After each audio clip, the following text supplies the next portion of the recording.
цивільний громадянин Америки. Це запис, звичайно. Іноземці, що ти?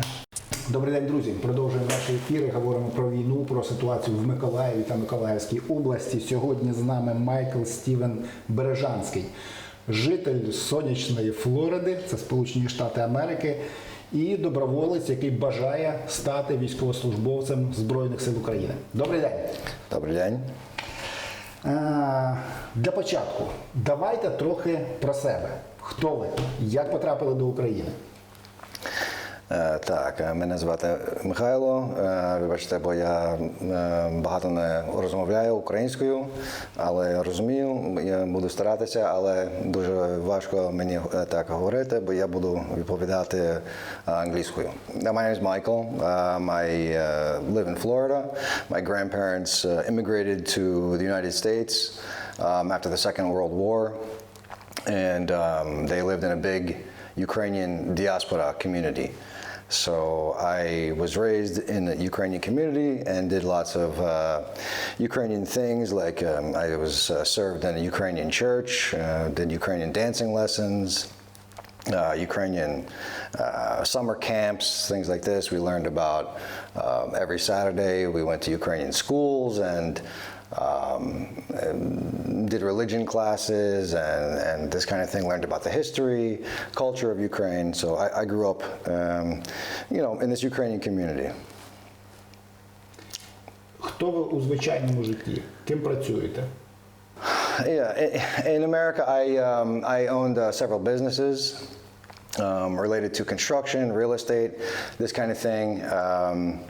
And most recently, I have been working in the fields of financial investments. Який є військовий досвід? Служили десь в армії раніше? No, I do not have any military experience. I never served in any army or armed forces in America.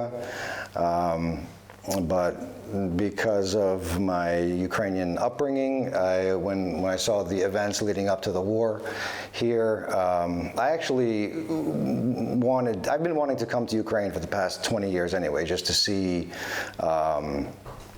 where my family is from, and just to visit Ukraine.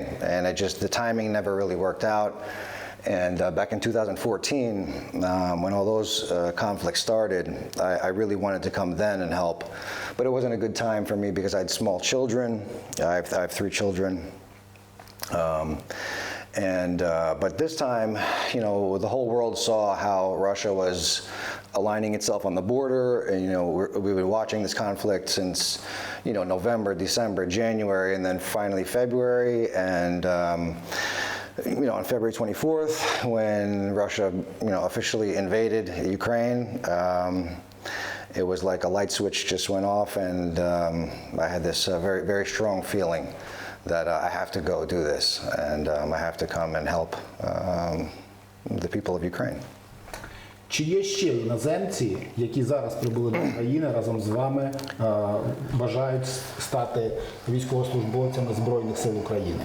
There's a lot of foreigners. I mean, I've been here since March. I left the United States March 24th, came in through Amsterdam, then Poland, and my first day in Ukraine was actually March 26th. And when I came to Lviv, that was my first day in Ukraine. That was when some rockets attacked Lviv. There's some rocket strikes.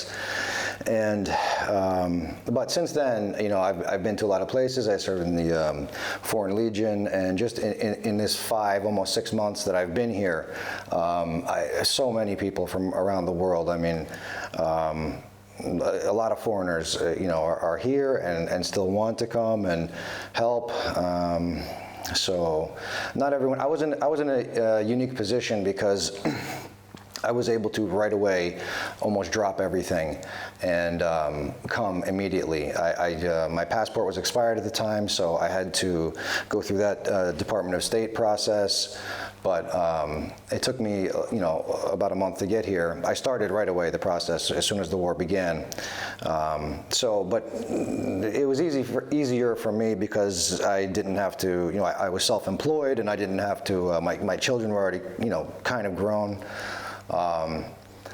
So I could just go right away. A lot of people, they have to, they have jobs, they have families, they have whatever, so it's more difficult, it's taking more time. But I still see a lot of people coming in and who want to come and help as well. Як оцінюєте Збройні Сили України? Як оцінюєте моральний дух? It's not only my opinion. The entire world has gained the respect of the Ukrainian armed forces. This is like an amazing story of determination and willpower and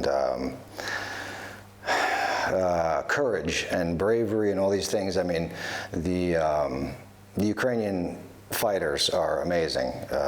The morale that I see on the lines with the soldiers, and even the Ukrainian command staff, everyone, and it's not even just the Ukrainian soldiers, the Ukrainian armed forces. It's like the people, regular people, so many volunteers I've met that it was amazing to watch in the beginning of the war. Like everyone came together and like you would see these like pictures on TV and all these news stories about how everyone, it kind of reminds me of in America we had, the closest thing that we had to this in my lifetime was after September 11th when we had the terrorist attacks on the Twin Towers in New York. And for, a brief period of time, immediately the entire country, didn't matter, what's your race, what kind of politics, none of that mattered. Everyone after that attack was American. We're all together, all American. We had one common enemy and that was it. It's the same thing that I saw here. So yeah, it's been very impressive. And that's one thing when I was younger, it was difficult for me to explain to my friends that I'm Ukrainian. They would say, well, what is this Ukrainian? It's kind of like Russian. Yeah, and I said, no, it's not like Russian. It's different. But now the whole world understands, who Ukrainians are, where Ukraine is, and it's been a very interesting demonstration to the entire world that now everyone sees what Ukraine is made of. Україна зараз отримує західну зброю. Як думаєте, наскільки ефективно українці нею можуть розпорядитися? About Western weapons from United States and other NATO countries, all this stuff. Yeah, of course. I mean, it obviously has had a major effect. Without Western support, this conflict, quite frankly, would be over a long time ago. But we saw immediately the HIMARS systems, how much it changed the course of the war on the entire battlefront. The Russian system is just to bomb everything. Just destroy everything. They don't care about accuracy. They don't care about civilian life. They don't care about anything. Just destroy everything and then move forward. So these precision weapon systems allow Ukraine to much more effectively, efficiently target and destroy ammunition depots, fuel depots, logistical crossing routes, convoys, command centers, all this kind of thing. So, yeah, I mean, it's made a huge impact, a huge difference. But I mean, we need continued support throughout the world. This is one of the things that is very important for the rest of the world to continue to support Ukraine, throughout the course of this conflict. Without this Western support, I don't see how we can achieve what we need to achieve here. But yeah, with the Western support, the Western weapon systems, I can see that already. You see it already. Like I keep informed about the daily progress on the entire front in the east, in Izium, Kharkiv, even Zaporizhia, and here Kherson, Mykolaiv, this whole area. You can see now the war is changing, and Ukraine is gaining the initiative and is now starting to push back and take territory and stop the advances. And you can feel the tempo is changing, and it's because of these Western weapons. Absolutely. Окей. Сьогодні багато українських воїнів бере Британія для того, щоб давати їм відповідну кваліфікацію. Чому це так важливо? Okay, so yeah. You're talking about the British instructors now training Ukrainian soldiers to prepare them to join the battle. Yeah, this is also very important because, you know, just like I had no military experience before the war, I mean, we saw that, you know, in the beginning days, I remember these pictures in Kiev where they were just, you know, handing out weapons to just regular people. And not only just that, I mean, you know, all military-age men can't leave the country. They have to stay here. They have to fight. They have to, you know, a lot of them are mobilized.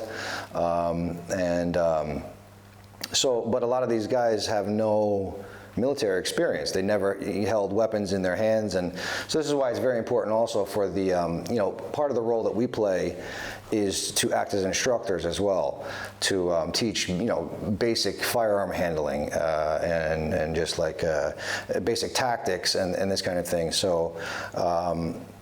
you know, it's just training largely a civilian population how to conduct themselves as soldiers. And it was just, you know, it's very important. Що думаєте про ворога? Як оцінюєте російських солдат?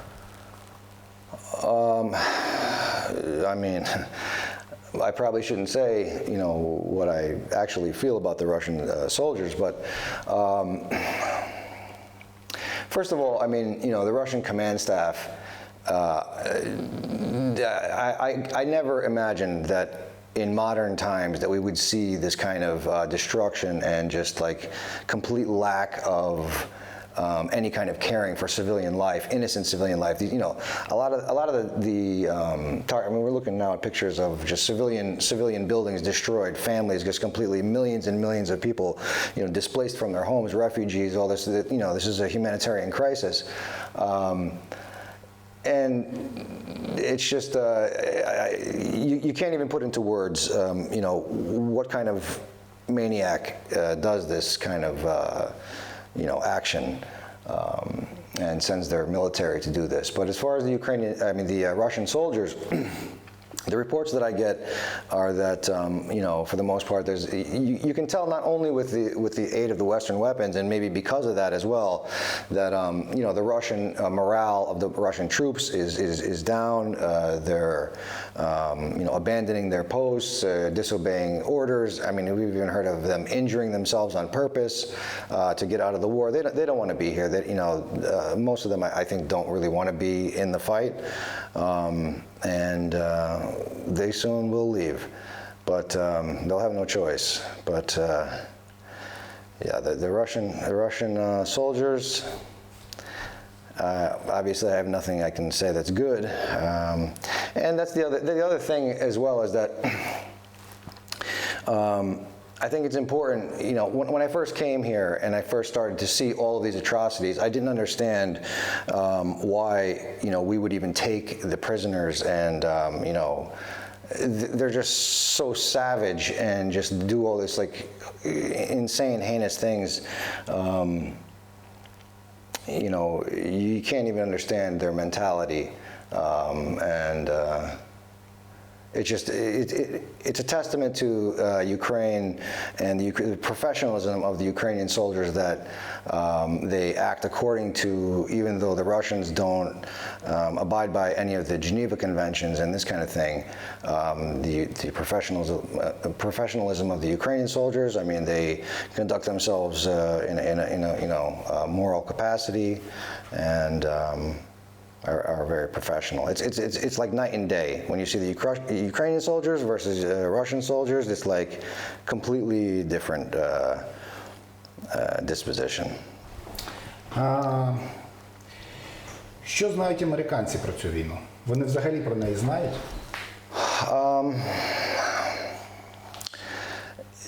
They do, but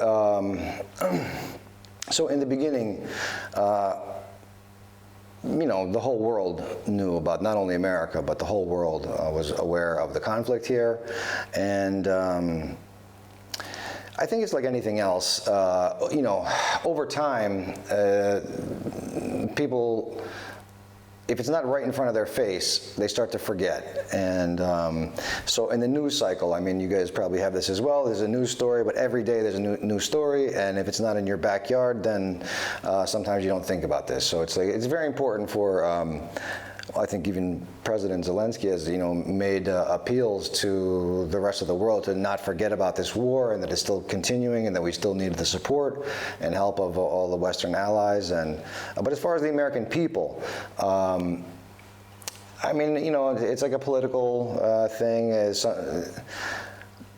I don't know. I'm not there, so I don't really know. I've heard from my family back home and friends back home that it's not in the news cycle as much, so they're not really talking about it, and they have to move on to different things and continue to live life and whatever. But yeah, it's very important for the entire world to remain aware of what's actually happening here, because this is a very important time in the war as well. With the actions in Kherson and along the entire front. I mean, this is the time now where Ukraine needs the most support. Українці дуже розраховують на підтримку цивілізованого світу. Українці дуже вдячні за те, що цивілізований світ приймає наших біженців, за те, що дає нам гуманітарну допомогу, за те, що дає нам зброю. Ми дуже вам вдячні. На фінал, якесь побажання для миколаївців? Well, the reason I wanted to come to Mykolaiv is because I don't know, from the beginning I always sort of thought that this is where I would serve. First of all, I understand that Mykolaiv strategically is very important because you have to, you have to stop the enemy here or they will continue to Odessa. But now not only this, but we can step forward to Kherson, maybe Crimea. I mean, this is where we need to be. I mean, there's heavy fighting along the entire front. I mean, especially out east. So we have the eastern front, the southern front. I'm here in the southern front to do what I can, and I think that very soon, Ukraine has now gained the initiative in this battle, and with the momentum that we have and we continue, I feel that we are going to continue to push, expel the occupiers out of Kherson, clear that area, and we'll see how much we can get finished and accomplished before the winter sets in. Дякую, Майкл, за інтерв'ю. Дякую, всього найкращого. Дякую. Ну нормально, ми з цим попрацюємо. Отлично, спасибо.